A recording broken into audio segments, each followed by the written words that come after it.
Shalom, Bapak Ibu yang dikasihi oleh Tuhan Yesus Kristus.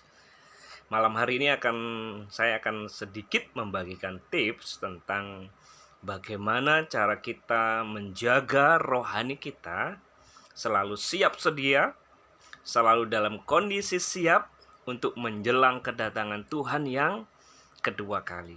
Kita harus waspada ya, seperti seorang penjaga yang selalu waspada untuk menjaga. Demikian kita harus menjaga hidup kita selalu siap sedia. Kapanpun Tuhan datang, kita bisa berkata, "Aku siap ya Tuhan." Untuk itu Bapak Ibu ada beberapa hal yang harus kita lakukan sehingga kita siap sedia kapanpun Tuhan datang yang kedua kali. Saya akan memberikan beberapa tips malam hari ini. Tips yang pertama, Bapak Ibu, seperti layaknya tubuh jasmani, ya, tubuh jasmani kita memerlukan makanan, minuman, supaya bisa tetap bertahan hidup, bahkan mempunyai tubuh yang sehat, kuat, dan bisa beraktivitas. Karena tubuh jasmani kita tanpa makanan dan minuman, kita akan mati, ya. Karena makanan dan minuman ini menjaga kita tetap hidup, Bapak Ibu, ya. Menurut survei Bapak Ibu, orang itu hanya kuat tidak makan dan minum itu 3 hari. Setelah 3 hari itu menjadi sesuatu yang membahayakan, ya. Demikian juga roh kita, Bapak Ibu. Kalau kita ingin rohani kita sehat, rohani kita kuat, rohani kita hidup, bahkan menyala-nyala buat Tuhan, kita memerlukan yang namanya makanan rohani yang sehat, yang bergizi setiap hari. Tubuh jasmani kita memerlukan makanan setiap hari, bukan? Ada yang makan sehari 3 kali, ada yang 4 kali, supaya kita bisa beraktivitas dengan baik. Demikian juga rohani kita, Bapak Ibu. Kita perlu makanan rohani setiap hari supaya menjaga rohani kita tetap hidup, menyala-nyala dalam kondisi yang sehat, dalam kondisi yang siap sedia. Apa itu makanan rohani itu? Ya, firman Tuhan berkata bahwa firman itu seperti mana, roti hidup.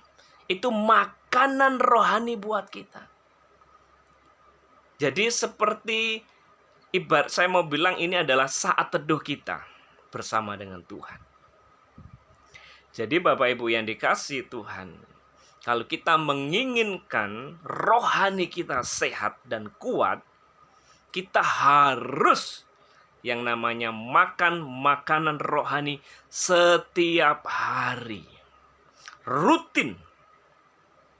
Pertanyaannya sekarang, apakah kita rutin saat teduh hari-hari ini? Setiap hari? Karena saat teduhmu dengan Tuhan itu menjaga rohmu tetap menyala, tetap hidup, bahkan on fire di hadapan Tuhan. Karena kalau tidak, Bapak Ibu, ada istilah berkata seperti ini. Doa itu ibarat nafas, ya. Bayangkan kalau kita tidak berdoa, berarti kita tidak bernafas. Artinya apa? Rohani kita mati, rohani kita kering. Kita kalah dengan keduniawian, kita kalah dengan dosa, kita jatuh bangun dalam dosa karena apa? Tidak mempunyai saat teduh yang baik. Rohani kita lemah karena kita tidak makan dan minum firman Tuhan dan doa setiap hari. Berapa lama idealnya rohani kita untuk memperoleh makanan yang cukup? Ya. Kalau kita lihat di dalam Alkitab, Tuhan Yesus memberi contoh. Minimal Bapak Ibu, 1 jam dalam setiap hari kita luangkan waktu dengan Tuhan. Makanya Yesus bilang kepada murid-muridnya, "Tidak bisakah kamu berdoa 1 jam bersama dengan aku?" Ini minimal Bapak Ibu. Minimal saat teduh kita setiap hari itu 1 jam. Itu sangat minimal. Saya ibaratkan itu mungkin cuman sarapan, ya. Sarapan pagi untuk menopang seluruh sepanjang hari. Kira-kira cukup enggak Bapak Ibu? Enggak cukup. Ya. Kalau saya mau bilang idealnya kita untuk menjaga rohani kita sehat dan kuat adalah 3 jam, ya.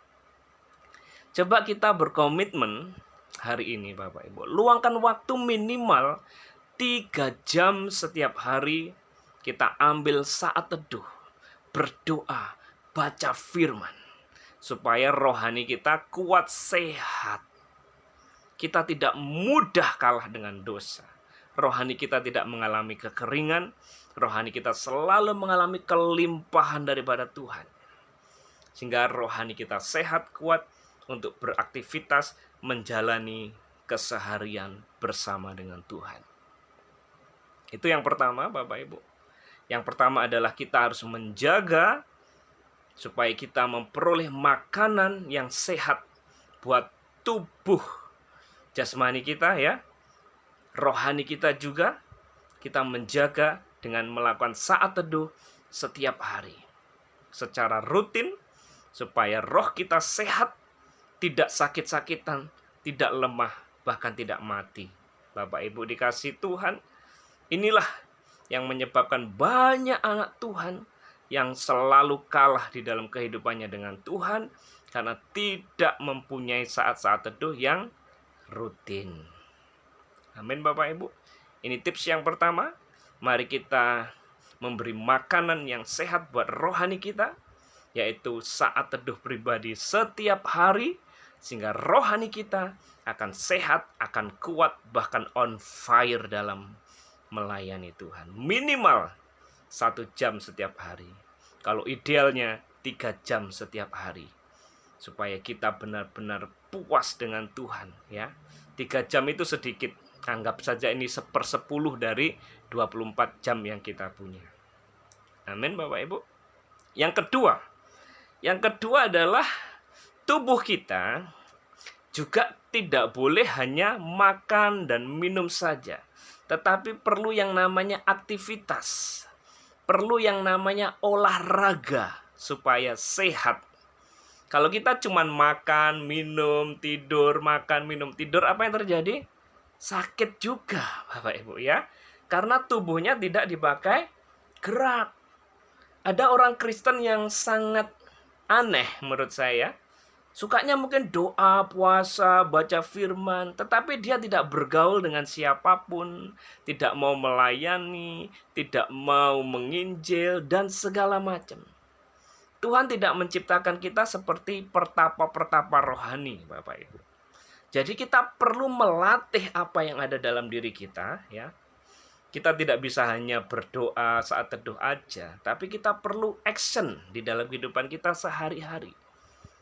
Action di dalam kehidupan kita bergereja, ya. Firman Tuhan berkata seperti ini. Latihan badani terbatas gunanya, tetapi ibadah berguna dalam segala hal. Tubuh fisik kita perlu olahraga supaya sehat, ya. Otot-ototnya perlu digerakkan, ya. Di Timotius ini dikatakan latihan jasmani itu ibarat olahraga. Tetapi ibadah itu olahraga secara rohani, ya. Jadi saya mau bilang seperti ini, kita perlu olahraga secara rohani. Apa itu olahraga secara rohani? Kita melayani Tuhan, ya. Kita memberitakan Injil. Kita memuridkan orang lain. Kita mengasihi sesama, Bapak Ibu. Itu olahraga secara rohani. Jadi kita benar-benar memakai hidup kita supaya menjadi berkat buat banyak orang. Landasannya, pondasinya adalah saat teduh kita pribadi tersebut. Kita punya saat teduh yang baik, hubungan yang intim dengan Tuhan, ya. kita mengalami yang namanya ada di atas gunung. Mengalami seperti Musa, ya, ada di atas gunung, bersekutu dengan Tuhan. Tapi tidak cukup di situ. Kita juga harus turun gunung, ya, untuk melayani sesama. Itu yang saya sebut dengan olahraga rohani. Kita harus, Bapak Ibu, melayani, karena Tuhan sudah memberi teladan bahwa kita harus melayani sesama. Kita harus memberitakan Injil kepada orang lain. Kita tidak bisa menjadi orang Kristen yang hanya tinggal di atas gunung. Doa, puasa, tidak melakukan apa-apa pun. Tidak, Bapak Ibu. Kita harus turun gunung, melayani sesama.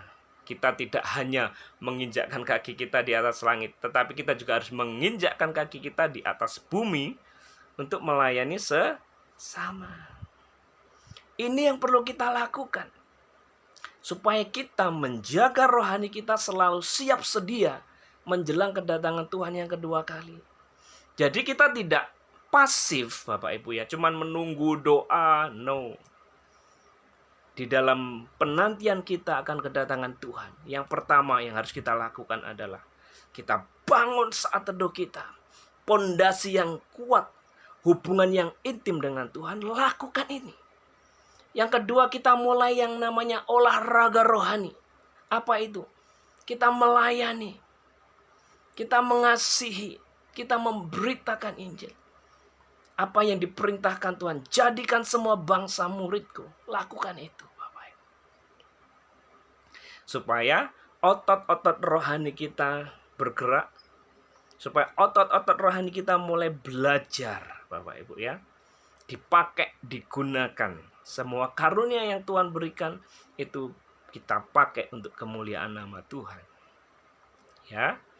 Terus yang ketiga, Bapak Ibu, setelah kita melakukan yang namanya makanan rohani yang sehat, saat teduh yang berkualitas, roh kita sehat, tidak sampai di situ, kita harus juga melakukan yang namanya olahraga rohani, supaya kita bisa melayani, kita bisa memberitakan Injil, dan yang tidak kalah penting adalah yang ketiga, istirahat yang cukup, ya. Seperti tubuh fisik kita perlu makanan yang cukup, yang sehat bergizi, perlu olahraga yang cukup, dan yang ketiga perlu istirahat yang cukup, ya. Tubuh kita punya limit, punya batasan, ya. Batasan kekuatan. Kita bekerja 8 jam, kita tidur 8 jam, itu ada limitnya, Bapak Ibu. Kalau kita melampaui batas, maka tubuh kita bisa sakit, ya. Tubuh kita akan mengalami masalah dan kita bisa sakit. Demikian juga rohani kita. Kita perlu juga yang mengalami yang namanya istirahat rohani. Pelayanan kita, apapun yang kita kerjakan, ya, itu ada waktunya, Bapak Ibu. Ada waktunya kita bekerja sungguh-sungguh buat Tuhan. Ada waktunya kita istirahat untuk memulihkan energi kita. Karena kita sudah pakai seharian, mungkin kita bekerja, kita melayani. Kita perlu memulihkan rohani kita, bahkan supaya lebih kuat. Itu yang saya sebut dengan istirahat rohani. Makanya firman Tuhan berkata bahwa Tuhan memberkati orang yang dikasihinya pada waktu apa? Tidur, Bapak Ibu. Seperti layaknya fisik, kalau over itu tidak baik. Bahkan saya mau bilang, kegiatan rohani pun kalau over itu juga tidak baik. Tidak baik juga buat rohani kita. Kita akan mengalami kelelahan. Kita perlu istirahat, diam dengan Tuhan. Saya pernah mendengar sebuah cerita, ada hamba Tuhan yang dia melayani dari pagi sampai malam, akhirnya apa? Pingsan pada waktu dia menerjemahkan seorang hamba Tuhan. Seperti layaknya tubuh fisik ada batasan, rohani kita juga ada batasan. Bahkan Yesus pun dia dikatakan di Alkitab bahwa dia pada waktu siang hari itu menghindari kerumunan orang untuk istirahat sejenak. Karena pada waktu itu begitu banyak orang yang hadir, bahkan makan dan istirahat pun mereka tidak sempat. Makanya Yesus pun juga beristirahat. Ya. Istirahat secara rohani ini artinya apa? Istirahat secara rohani artinya adalah kita ada di dalam kondisi tenang dan damai dan menyerahkan segala sesuatu kepada Tuhan. Istirahat secara rohani kita itu berhenti khawatir, berhenti takut. Kita berserah penuh, kita percaya penuh hasilnya kepada Tuhan. Kita boleh punya goal, Bapak Ibu. Boleh, itu baik. Tetapi jangan sampai kita memporsir tenaga kita sehingga kita kelelahan secara fisik maupun rohani. Serahkan hasilnya kepada Tuhan. Itulah yang saya sebut dengan istirahat rohani. Lakukan yang terbaik buat Tuhan. Pelayanan yang terbaik buat Tuhan. Lakukan yang terbaik. Berikan saat teduh yang terbaik buat Tuhan. Lakukan firman Tuhan yang terbaik. Setelah kita melakukan yang terbaik, apa yang kita lakukan? Kita istirahat, artinya apa? Menyerahkan semua ke dalam tangan Tuhan. Dengan penuh damai sejahtera, dengan penuh ketenangan. Aku sudah melakukan bagianku, kini Tuhan yang melakukan bagiannya. Jangan memporsir rohani kita. Jangan memporsir tubuh jasmani kita. Karena hasilnya tidak akan semakin baik, justru akan semakin buruk. Ya. Banyak orang yang meninggal gara-gara kurang tidur. Mungkin karena diporsir tenaganya untuk bekerja. Kalau kita memporsir rohani kita, tanpa kita istirahat, duduk diam di kaki Tuhan, menyerahkan segala sesuatu ke dalam tangan Tuhan. Percayalah kepada Tuhan dengan segenap hatimu. Dan Tuhan akan melakukan apa yang diinginkan hati kita. Artinya apa? Kita damai, kita tenang, kita bersyukur. Tuhan, aku sudah melakukan bagianku, kini waktunya Engkau yang bekerja dan memberkati. Kita tinggal menerima. Kita bersyukur atas apa yang Tuhan lakukan dalam kehidupan kita. Ya Bapak Ibu. Jadi ada 3 hal yang perlu kita lakukan malam hari ini untuk menjaga hidup kita selalu siap sedia menjelang kedatangan Tuhan yang kedua kali. Yang pertama adalah mari kita menjaga makan makanan yang sehat dan bergizi. Itu adalah saat teduh pribadi kita. Mari kita jaga supaya sehat. Yang kedua, olahraga rohani, yaitu melayani, memberitakan Injil, lakukan semua untuk kemuliaan Tuhan. Dan jangan lupa yang terakhir juga penting, istirahat rohani. Kita serahkan hasilnya ke dalam tangan Tuhan. Kita tidak terlalu memforsir tenaga kita, karena sesungguhnya hasil ada di tangan Tuhan. Ya, kita tidak memakai kekuatan kita sendiri, tetapi kita andalkan Tuhan. Amin Bapak Ibu. Terpujilah nama Tuhan. Haleluya. Amin.